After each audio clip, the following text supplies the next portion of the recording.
AfricamediaLive TV. Kindly subscribe to our YouTube channel to get updated on the trending gist, latest news all over the world. Like our page, subscribe, and share with friends. Thank you.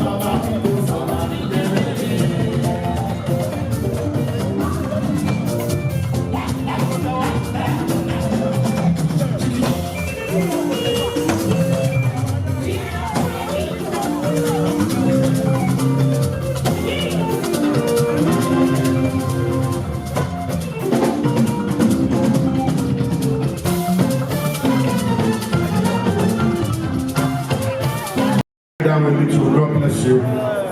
If you came here because of Afod, this is the time to celebrate him. Set 1,000%, 500. Omonaka was set $1 in our year. Kera TV.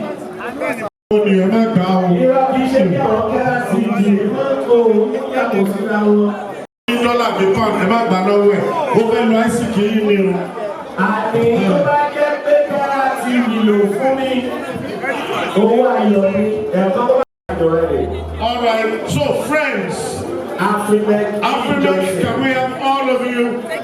African, my namesake. African, can we have you?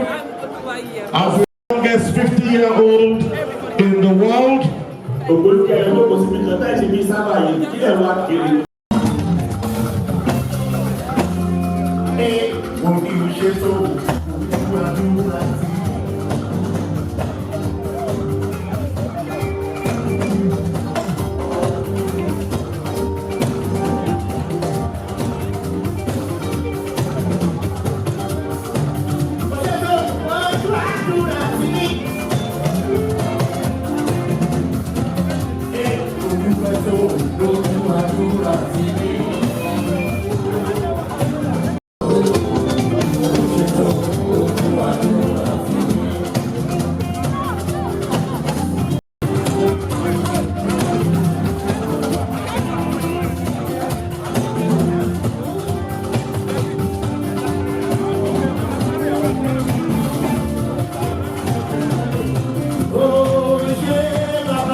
Africa Media Live TV. Kindly subscribe to our YouTube channel to get updated on the trending gist, latest news all over the world.